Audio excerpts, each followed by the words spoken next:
Hey, welcome to the November Homestead Huddle. My name is Chris. I go by Permaculture FX online and in social media. For those of you that are new to the huddle, this is a virtual roundtable where we all get together and we talk about the things that are going on around farms, homesteads, both great and small, little and big, anything from 0.22 acres all the way up to 2,200 acres in Tennessee. And just talk about all the things gardening, food foresting, homesteading, animals and poultry. So if you're one that has followed along the last several years on the monthly garden to-do list at permaculturefx.com, this is the dialogue version of that. So the questions every month come from the Patreon community. So they ask questions of things that they're just dealing with during the month of November, trying to get ahead of things a little bit. And I know this time of year, we're all kind of getting ready for the holidays. We're getting ready to have people over for Thanksgiving and then for Christmas or Kwanzaa or Hanukkah and all things and New Year's. It's a crazy time of year. And it's one of those double-edged swords. On one side, I don't want to be doing a whole lot. I want to be resting. On the other side of that sword, to be honest, I want everything to look perfect. It's like I don't want to do anything, but I want everything to look perfect because people are coming over and it's winter and Christmas and everything has to be Instagram ready. Well, life. And I think it's really okay for us to step back and go, what can I manage right now? What can I manage without being stressed, without stressing out my spouse or my kids or my next door neighbor? What is actually realistic for me? So before we jump into the questions, I always want to give the top 3 things that I would be doing in each growing zone this month if you can do nothing else, and if you only can do one of these things, that's totally fine. That's totally fine.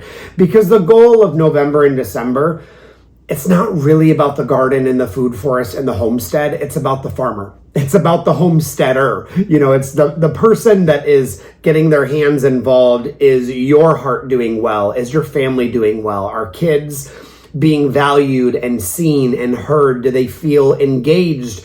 Are we going too busy and too many family programs and too much stuff? And honestly, winter is a great time, no matter what growing zone you're in, to pour a cup of hot cocoa or coffee and rest for a minute. And I'm going to take a sip. So let's talk about, if you are in USDA zones 3 through 8, what are the top 3 things that you should be doing right now? So you're in that cold, temperate climate growing zone. Now, the first thing and most important, and my grandmother would agree, garlic. Plant your garlic. You are going to regret it come springtime if you haven't planted it. Now, you're pretty late getting in the game if you don't have your garlic heads by now. But worst case scenario, go to the grocery store, find the ones that are sprouting a little bit, and just break those things apart 3 times the depth of the bulb itself and get them in the ground. You'll be so thankful. Now, same thing with all the other Dutch flowers, your crocus and your daffodils, the allium family, all of those Dutch bulbs that are going to come up in the springtime, they got to go in the ground now. So there is an article on the Permaculture FX blog, and I will tag that in the description below, of what winter bulbs that you can plant now and in December, and even between the frost. Now, garlic, you do want to get that in the ground now. So I would say that is the most important thing. If you can do nothing else, garlic, garlic, garlic. The second thing would be, I would say soil, covering your soil with something. If you can get wood chips or straw, awesome. You're doing great. Honestly, if you're just using your bagger mower and you're sucking up leaves and the grass clippings, it's even better because you've got small sticks, you've got nitrogen in the grass, you've got the carbon that's in the leaves. Just using your bagger mower every couple weeks and putting it around a fruit tree, putting it over the garden bed, putting it around those perennial flowers that you want to protect. They're a little bit more, cold sensitive.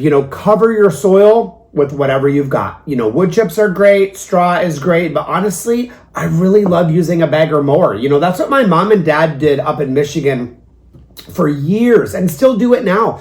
They don't cover their annual flower beds usually with wood chips. Now, if they got it, of course, they're going to do the food forest line or whatever with wood chips, but usually it's leaves in the fall, and that decomposes so nice. You get this black gold by springtime, because during those frost thaws, it just decomposes so beautifully. So I'd say the second thing is cover your soil. The third thing, leave your spent perennials right now. If you have grasses like your Carl Forester grass, when I lived in Kansas City, I love the look of grasses in the winter when they're dried. And you can just leave those dried grasses if you want for winter interest, or people get fancy and they tie them up with like raffia or a bow or whatever for Christmas, or, and it looks really pretty. I've even braided them before and done the little kind of swirl braid around them. It gets really bougie. Did that out in front of the wedding venue a couple times in Kansas City. But I would say leave those spent perennials that have seed heads, and especially those grasses, because that's where the native insects, the butterflies, the caterpillars, the bees, they're all found. They found their winter home. So you don't want to disrupt them. Just leave it as is. And honestly, the songbirds are going to feed on those seed heads all winter long. And it's great for them. And it's nice to look out the window on those cold wintry days and go, I love watching the birds, and just sit in the warmth, the wood stove heat, and just sip your coffee. I mean, that's life. That is a good life, but it's not going to happen if you cut back all your grasses and your spent perennials. So just leave it as it is. Clean it up in the springtime. Now, things like hosta that are like rotting leaves, of course, remove rotting debris. But those drier grasses and seed heads, I would go ahead and leave those. So again, those three things are garlic and Dutch flowers. Cover your soil with pretty much whatever you've got, and leave the grass and the perennials. And if you do those three things in USDA zone 3 through 8, you're going to be sitting really nicely in November and December. So if you are in USDA zones 9 through 11 and you're going, crap, I've only got, a little bit of time. What are the three things that I need to do in November, early December? Here's your three things for the warmer climate zones. This could be North Texas. I have a lot of friends in Arizona, lots of you guys in California, many in Florida. So if you're in those warmer climate zones, there's a couple things that we can be doing right now. Now, the first thing is winter planting in the food forest. So if you want peaches or plum, nectarine, olive, loquat, any of those next year, get them in the ground in the fall. It's a fantastic time for dormant planting on those. Now, obviously, the super tropicals, avocado, mangoes, we're going to wait. We're going to wait on those. But dormant planting in the food forest in the fall and the winter, phenomenal. And you'll get some flowers, and you could get fruit next year, but I do like to give things a year in the ground to get established.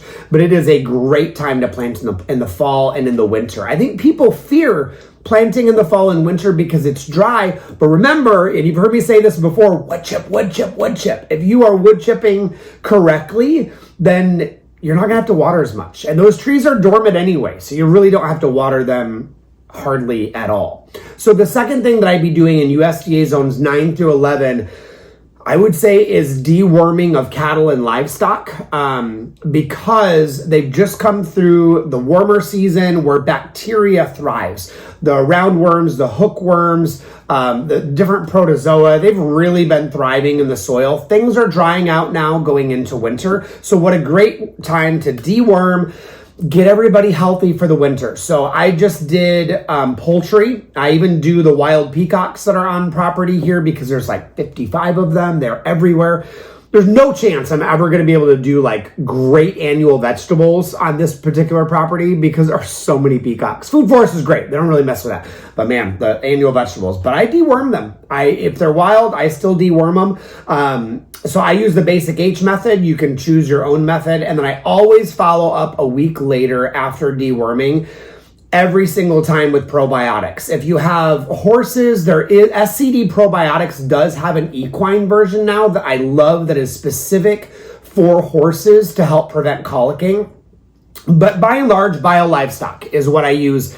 Chickens, poultry, goats, quail, llamas, sheep. I mean, I pretty much use it on all of it. Did I say cows? I think I even skipped cows. I use bio livestock pretty much on everything. And to be honest, even for me, just personally, as a master herbalist, I drank wormwood tea last week and I'm doing heavy probiotics this week. I'm deworming myself. I don't drink basic H myself. You can, but it tastes like soap because, it's soap. But I do drink wormwood tea to deworm myself even in the fall, just in case. You never know. It's Florida. It's crazy. What a wild world we live in. First thing would be dormant planting. Second thing, deworming. Third, annual vegetable season. Y'all, in these warmer climates, this is our growing season. I know it's weird in November, December, but our brassicas are in, tomatoes are starting to push, peppers are pushing. I've got some Cap 455 peppers I just had the other day. I think I got those from Josh Jameson. It's a smaller pepper that tastes like and grows easier to me than the grocery store pepper. Very similar flavor and texture. Got them from Cody Cove if you're interested. So in the annual vegetable garden, you can amend right now with bone meal. Always add more compost this time of year and in December, in January, whenever you want. In the winter, add that compost. Great time right now for foliar sprays because it's cooler weather. So probiotics are going to do great. Some molasses, fish emulsion, kelp, some iron. Any of the foliar sprays right now over the annual vegetable garden is going to do wonderful. And just remember, keep your soil covered. And that could be grass clippings, could be leaf clippings, could be straw or hay that you have that's rotting somewhere. But just keep your soil, covered. We never want to have annual vegetable beds or really any garden soil that we have open, bare to the elements. So again, if you're in zones 9 through 11, I know it's busy, but if you're only going to do 3 things, dormant planting of fruit trees, deworming of your cattle and your livestock, and your annual vegetable planting, and you're going to be in good order coming into November and December as well. So when we step back and we look at all the things around the homestead this time of year, I know it's a lot. And really, you'll see this month and even in December, our Homestead Huddle lists are going to be fairly similar because we want to slow down. It's okay for your body to rest a little bit. And I know it's almost an oxymoron when we talk about the holidays to think about rest. But nobody looks at the holidays and goes, I wish I would have done more. I would say most of us think, I wish I would have done less. I wish I would have slowed down and sat and watched more episodes on the Food Network of the Holiday Baking Championship with my mom and dad, which is our tradition every year. I wish I would have taken more time to do that one holiday recipe of great grandma's I'd always wanted to try to do on my own. It's the pecan pie for me. I want to try it this year. I want to slow down and do less. I don't need more festivities and more programs and more. I want to slow down. But there are things on our mind that we are thinking of around the homestead because our homesteads are living. Our animals don't get to go on vacation. They just don't, So I think there are some really good, real questions that we need to ask. Now, I just wanted to preface all of that to say, you don't have to get to any of these. If you do, that's great. But I think it's okay. It's right as a gardener, as a homesteader, as a permaculturist, whatever you want to call yourself, to slow down and care for the homesteader in November and December. But I do want to touch on the questions. Again, if you're new, these questions all come from Patreon members. Patreon is a homestead mentorship program that I do every month. We do classes, we do a PDF library. I think at the point of this filming, there's over 40 classes, I think there's almost 50 PDF documents in the library. It is a vast resource for you. And especially if you're not wanting to do a permaculture design course or go get a degree in regenerative agriculture, you can do this as you go. And there's a 7-day free trial. You can binge watch and you don't have to pay a dime. And if you cancel after that, I'm not gonna be mad. I'm not gonna hound you for it. Binge watch it, please, jump into it. So these questions all come from that fam and that community. So let's jump in. I'm so excited. Let me get a drink of my coffee. You know how this goes. And no, I'm not going to do the drinking slurpy noises like those weird ASMR videos. I just can't do those mouth noises. It just drives me nuts. Oh, sorry, I just did a mouth noise. I'll delete that later maybe. So question number 1 for the Homestead Huddle this month. Can we fertilize and amend the soil this time of year if we missed it in September and October? Really good question. Honestly, sometimes we miss it. Like, first of all, that's okay. Whoever it was that asked that question, I would say brush off any guilt. There is no shame. There is no guilt. If you missed it, who cares? Nature survived without you before you were born. And I think it's going to do okay.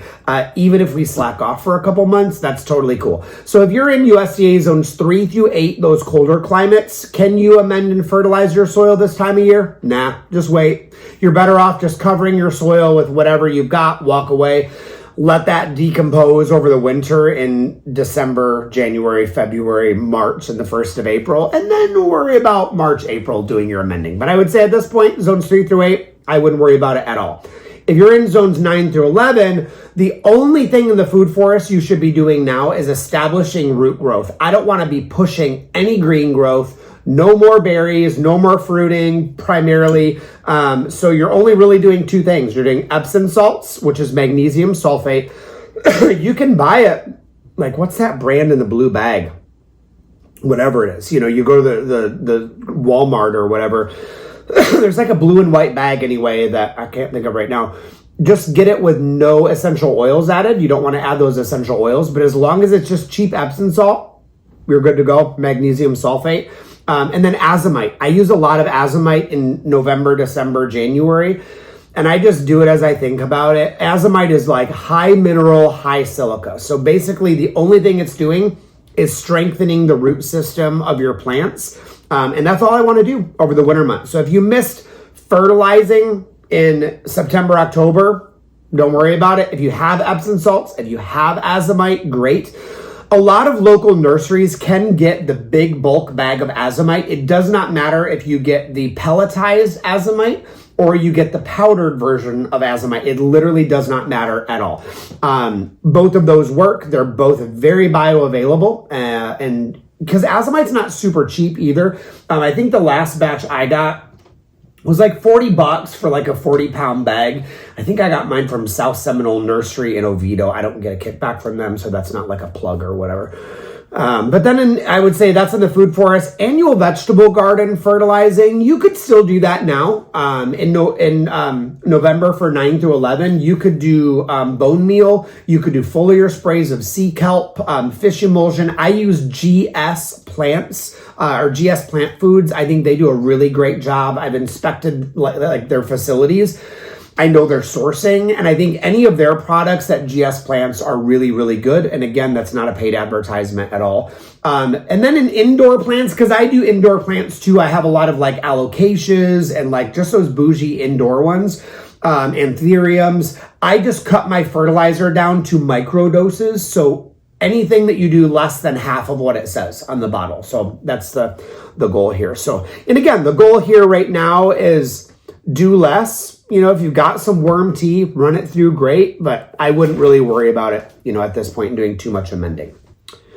Question number 2, and this person I believe is in California. Yes, in California. So in dry, arid climates like California, and even you guys over there in Florida, do we need to cover our plants in a frost? That's a super good question. It depends. Now, if it is a deciduous tree, so peaches, pear, plum, nectarine, mulberry, fig, olive, even loquat that technically is evergreen, I don't cover them at all. Not one stinking iota. I don't care where you're at. I don't cover them ever. They are on their own. It's okay for them to go dormant.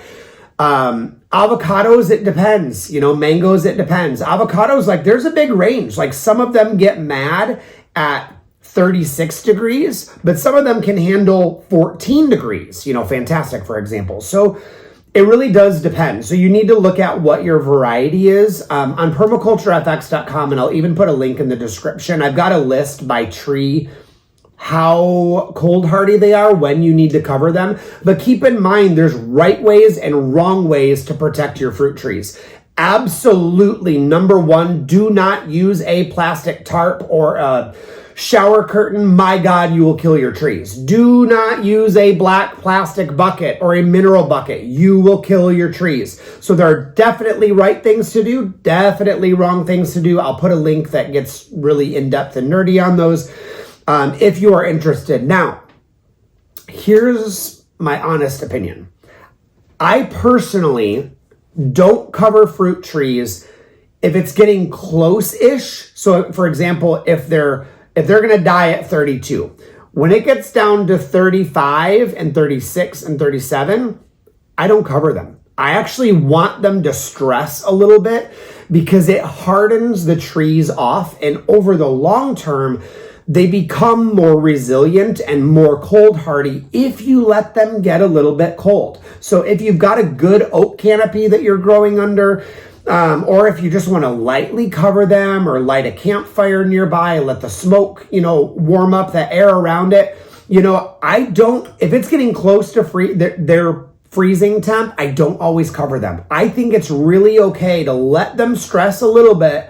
Now, if they're going to die at 31 and it's going to be 31, I'm probably going to throw an old bed sheet over it, or whatever. But if their cold hardiness is at 31, it's going to be 27. Okay, now I'm going to go for it. I'm going to cover those up. But personally, I don't cover everything. I want my food forest over time to fend for itself, for water, for light, for fertilization, and even for their cold hardiness. So I think it's okay to let some of them be uncovered.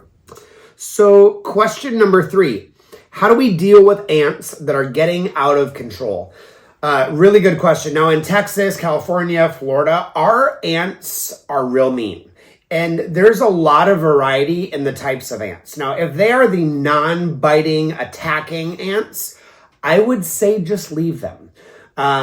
Ants are phenomenal composters. Probably the reason those ants are there is they found nutrients and sugars and biomass in your food forest and in your garden. What they're doing is they're grabbing it, they're taking it down 2-3 feet down into the soil, and they're composting underground for you. They're cycling nutrients for you.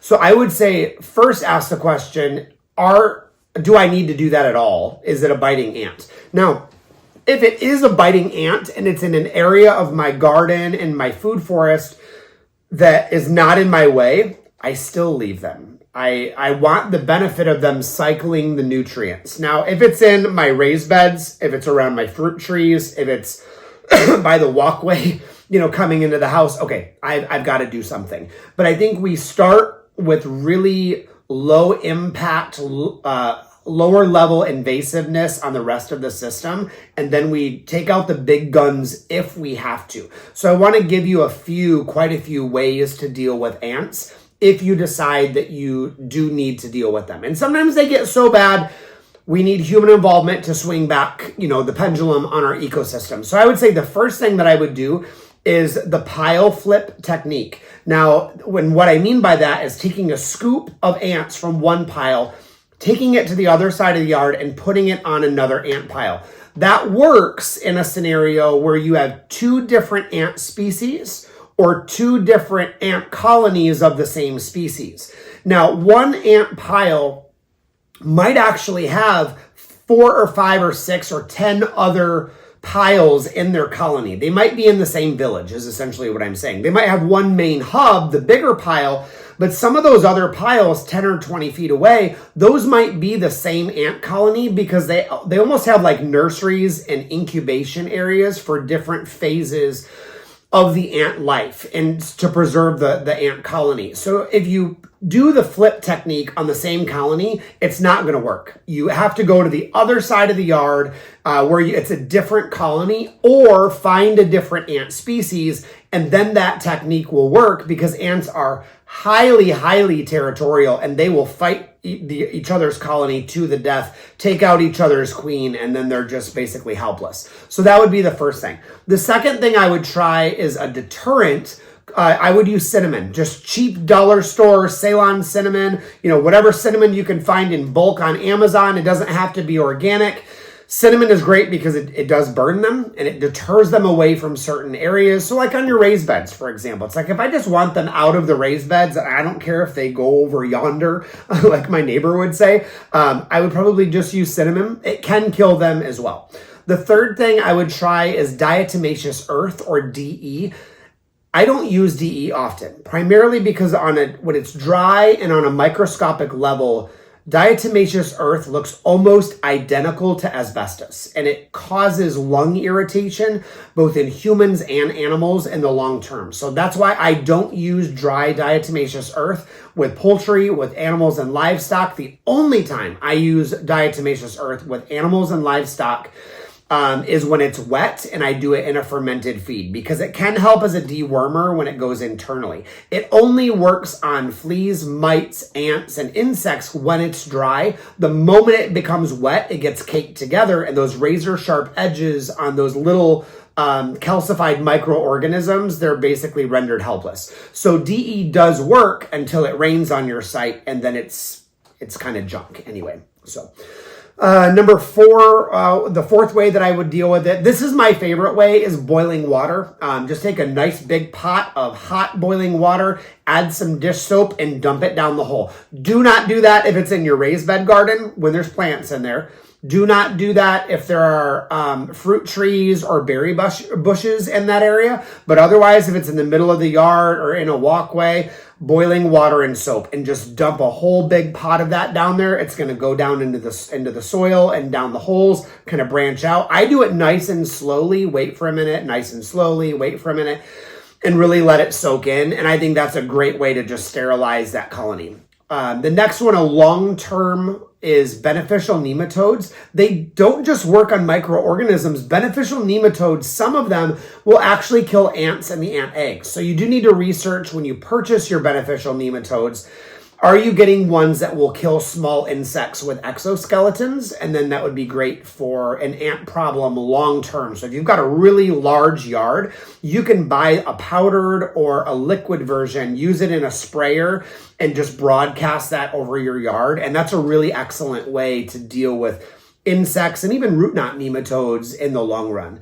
The last way I would say is my last resort, because it can be dangerous for other animals and other insects. So that would be using sugar water with a little bit of borax. So I would use like a cup of sugar water, and I would use like a teaspoon of borax. So I would do like half and half, almost like a simple syrup. You can even do honey and mix in some borax. I hesitate to use this. It works great because it kills the colony, and they'll bring it back. They'll kill the queen. It takes 3 or 4 days for it to go through the colony. Colony is dead. The downside is other insects that I do like, beneficial spiders, praying mantis, a lot of other things are going to be attracted to that sugar water, even dogs and cats. So you want to use that sparingly. It does work well if the ant problem is like in your shed or in the greenhouse where the other animals are not going to be. That's a great solution. But that is not my number one go-to. If you do choose that method, put it on a little dish. I would probably put like a cage around it so you know your dog or cats or other animals are not going to get into it, and just the ants can do it. But that does work really, really well. So number 4. How do we help a plant that has already been frost damaged? And I know some of you guys have already got hit pretty hard. So a plant getting frost damage is not always a bad thing. If it doesn't kill you, it makes you stronger. So when I look at a plant, the best thing that you can do is assess, is this a rotter or is this a crunchy? So if the leaves are rotting, they're turning liquidy and gross, I'm going to remove the rotting, liquidy, and gross after a couple days, because I don't want that to rot the rest of my plant. I don't want it to bring in bad insects or a bacterial infection to the plant. So if it's rotting, I'm going to remove. Now, if it's crunchy, I'm going to leave it. If they're like on bananas, I leave those crunchy leaves until like end of February, middle of March, even 1st of April, because those nasty crunchy leaves are insulating the rest of your plant. Now, here's where it's hard. I'm obsessive compulsive. I don't like things to look ugly. So honestly, who cares? You know what I mean? So let your plants be insulated. Just like us on cold days, we bundle up and we wrap ourselves up. Now, are we fashionable? Not really, but we're comfortable. Same thing with your plants. So on, a lot of those tropical trees, tropical cherries, Cattleya guavas, whatever, if the leaves get crunchy, leave it. It's insulating your plant. It's protecting your root system. do nothing until springtime when it starts pushing new growth. So I would say, is it rotting or is it crunchy? I would remove the rot and I would leave the crunchy until new growth emerges. Number 5, should we water our plants through the fall and winter? If you are in USDA zones 3 through 8, nope. As long as you have covered your soil, you are totally fine. So zones 3 through 8, you get to tune out on this question. Zones 9 through 11, a little bit of it depends. Now, if it's a dormant tree, peach, pear, plum, nectarine, mulberry, olive, even really kind of loquats, figs, I don't really water them at all. I let them be dormant because I've wood chipped around them. They're going to be totally fine. Now, do I water them a couple times a week if I just planted them dormant planting? Yes, I will water them once or twice a week. I want them to be, finger test moist for the first few weeks, but not nearly as much in the growing season. I'm talking maybe 25% of the water in the winter, fall and winter months that I would during the normal part of the year. Now, if it's an avocado, if it's a mango that's already been planted, if it's a Cattleya guava, if it's a jabuticaba, I water still like 25% of the amount that I do. I want them to go dormant. Now, it's okay for the leaves to faint. Fainting and drooping is good if it's for a day. Now, if you wake up in the morning and the leaves are still fainted, they're getting pale, then you do need to water. But if the leaves are still up and they're perky, like on an avocado, this time of year, if the leaves are up and they're perky, they're not drooping, the color is still good, I don't water them. Especially if you wood chipped them, I would say you're good to go. Let them go into dormancy. What will happen if you water them too much in USDA zones 9 through 11? You'll get root rot and you'll get a bacterial infection, and that's really hard to cure. So I would say water way, way less. Use the finger test. If it's moist, don't water it. If it's dry, wait for a day or 2 weeks even, or 3 weeks even. I think last winter,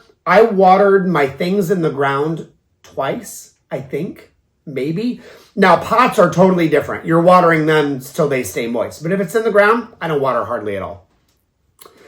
Number 6, what is one thing that we should do with our bamboos over the winter? That is a really good question. Now, over the winter months, bamboos will still grow. You might get some shoots above ground, but they're establishing roots. Bamboo this time of year is going to love all of the fungally dominated wood chips and mulch and leaves that are chopped up that you can possibly give them. Now, especially in zones 9 through 11, our oak leaves are very thick and they're kind of cup shaped. So I like to run them over with a bagger mower, chop them up a little bit so they're smaller. I expose more surface area. And then I use that around all of my bamboos. So it just decomposes a little faster. But bamboos, give them all the mulch and the wood chips you can possibly have on them.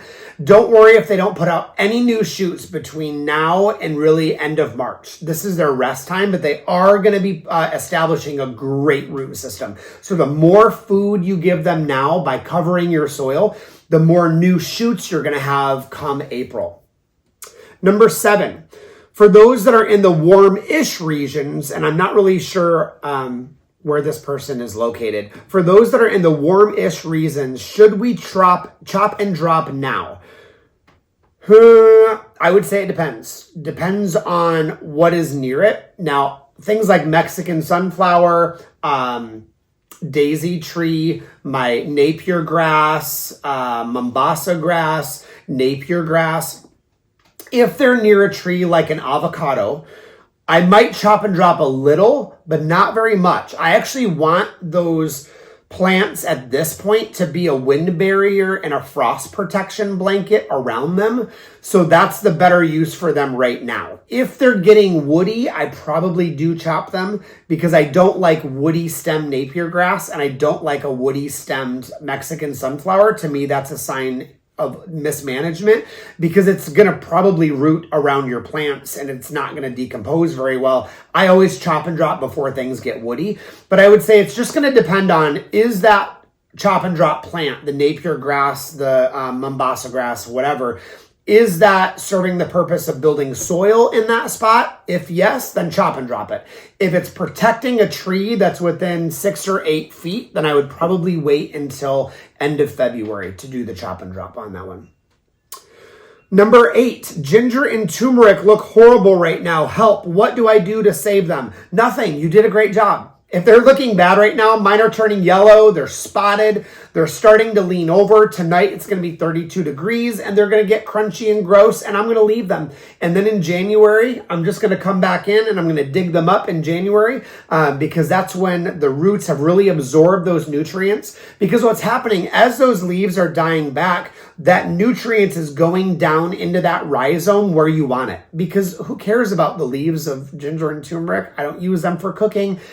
I don't use, often. I don't use them for tincturing. So I would say if they look bad right now, that is totally fine. I would just leave them. And then after the holidays are over, that's when I process my ginger and turmeric. But honestly, I just don't have time right now to process them. And ginger and turmeric needs to die off before you harvest it. And then come January, that's probably when we'll talk about how do I harvest them? What do I do with it? How do I tincture it? We'll talk about all that.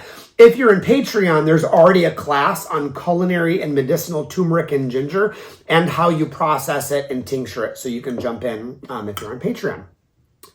Question number 9. After harvesting my roselle right now, my Jamaican sorrel, and my cranberry hibiscus, do I need to protect the plants for next year? Actually, no. Really, roselle, the Jamaican sorrel, all of the varieties are of them. They're more like tender perennials. They don't really do well the second year. Now, can you have roselle for 2 or 3 years? Yes. I've just found they're more prone to being diseased and they produce less and less and less every year. Roselle, cranberry hibiscus, all of that family is just better done planted from seed in the springtime. And even those of you in the northern climates, like you can still grow roselle, cranberry hibiscus, it's an annual. But for those of us in Florida, once I'm done harvesting them, I actually cut them off and I compost them immediately because this time of year, they're all going to be getting powdery mildew. They're getting funguses and I don't want it to spread to the rest of the food forest. So the moment I harvest my cranberry hibiscus and roselle, I cut them off right at the soil level, let the roots decompose in the ground. It's like a no-till, version. And then I just save seed and I just start it over next year. And then our last question, number 10. I feel like my approach to the food forest is a little bit too reactive right now, and I want to become more proactive. How far ahead are you usually planning, and what are some of the proactive things that I can do to plan ahead of time? So in general, let's take the first question first of how far ahead do I usually plan? Now, in the forefront of my mind always, the first of the month is what are my top 3 things? And that's why I share those with everybody at the beginning of the month, because sometimes we just get busy. And you are the most important thing on your homestead. Your family is the most important thing on your homestead. So if you are not doing well, it doesn't matter how pretty your food forest is. If your family needs more attention right now, please give your family more attention. The food forest will live for 100 years. It may not thrive and be super productive, but it's still going to be there. If you neglect a food forest for 10 years, you can come back and you're going to be doing a lot of chop and drop. You're going to be covering your soil again, but your food forest is going to be okay. So I would say do the top 3 things first, but if you're wanting to put your food forest to bed for a season or you want to be proactive, always think about the soil. How do I cover the soil more to put things in stasis? It's like when we hibernate for the night. When I get ready to go to sleep at night, I get my blanket ready. I love to be cold. I have my thermostat on 66 to 68 degrees. Even in the middle of summer, I love a comforter blanket in Florida. And you judge me all you want. I love it. I love it. Now, I only do it in my room. I'm not, heating the entire house or cooling the entire house to that. But I want a nice big blanket. Your fruit trees want a blanket too. So if you are going to be really busy the next 3 months, cover your soil. If you're going to be busy the next 6 months or 2 years, cover your soil. That could look a few different ways. It does not have to be wood chips. Now I know, and you know me, I love wood chips because they look pretty and there's way, way, way less weeds. You weed a few times a year versus like once every other week. Now, if you don't have wood chips, use grass clippings, use leaf clippings, go get bales of straw, whatever you have around, just use it. This is a great time of year. You'll see bag leaves laying around. People put it out to the road, and I'm taking that sucker. You put your bags out to the road, that is free compost for me. So usually what I do is I'll bring the bags, I'll put them in the back of my car in the trunk, and I'll literally take them home. I'll empty them all out on the ground to make sure there's no garbage in it. And then literally what I do is I run it over a few times with my bagger mower. And then every time I, fill up the bag, I just go take it to a fruit tree, take it to a garden bed, take it to a berry bush, take it to a Brazilian red cloak or whatever it happens to be. I don't always use wood chips. So yes, wood chips are great in the front yard, in the side yard. If you live in suburbia, phenomenal. Use wood chips. Your mycorrhizal fungi is going to be so rich and so wonderful, but wood chips take time and it takes resources. So use what you've got. If you have grass clippings, great. Honestly, we mow our yards all summer long. Why not have a bagger push mower? Doesn't have to be expensive. And every time you mow, just mow one area. You don't have to mow your whole yard. Just mow one area, get one bag of grass clippings and put it on. And that will really help on the proactive end because it's proactive on your weeds. It's proactive on microbes. It's proactive on covering your soil to prevent water evaporation. Covering your soil is proactive on so many levels. If you're not in the wood chipping thing, if you don't have inputs like grass clippings or leaves, then I would say cover your soil with a cover crop. So use a really good multi-species seed mix. Look for more species, the better. Cover your soil that way and walk away. Use a cowpea in the summertime. This time of year, I'm using chicory. I'm using clover. I'm using daikon radish. I'm using turnip. A lot of annual ryegrass. I'm using winter wheat. And I can do that in October, in November, in December, and in January. I can plant them the whole time. Now, if you plant them in January, you're not going to get a good big daikon radish. You're just going to have small stuff, but it covers your soil. So I would say that really is the strategy, is if you want to plan ahead, just cover your soil. Whatever that looks like, just cover your soil, chop it and drop it. And around food forest areas that are just really, really tall, I would say it's okay to weed whack. It's okay to weed whack, lay it all down, and then put a tarp over it and walk away. You want to keep the tarp away from the root, of the fruit tree. But if you have to just weed whack and cover your soil with a big tarp, that's okay too. But I would say that's my number one approach that I would recommend. If you're going to be busy and you want to be proactive, forget everything else except covering your soil. Don't worry about fertilizing because the wood chips are going to decompose. Don't worry about watering because the covering of your soil is going to help retain moisture. Don't worry about pruning. You can always do that later. Don't worry about all the stuff. Cover your soil. That would be the main thing. So those are our 10 questions for the month of November. For those of you that are in Patreon, there is the full calendar list that you can print off of what to do this month. For those of you that are not on Patreon, you can go to permaculturefx.com anytime you want. You can sign up for the mailing list, and there is a detailed blog every single month of free stuff to do around your homestead. And I'll give you links and resources. And we get really nerdy with it of what do you do with kids? What do you do with animals? What do you do in the pasture? What do you do in the perennial beds, in the greenhouse, in the food forest? And if you just want to do one section, great. But I would encourage you, utilize that resource. If you could help me by sharing that resource in a gardening group that you're in, or post it to your profile if you're in the Nextdoor app and you want to share that there, that would really help me out, just getting this information in the right hands of the right people. It's not all about the likes. It's about growing together. It's about looking at our community and going, we're growing together. My neighbors know how to grow their own food. The people in my county know how to grow their own food. For me personally, starting in January and February, I'm starting a free gardening class in Putnam County. So I called it Putnam Garden and Homestead. So you can look it up on any of the social media. It's Putnam, Putnam Garden and Homestead.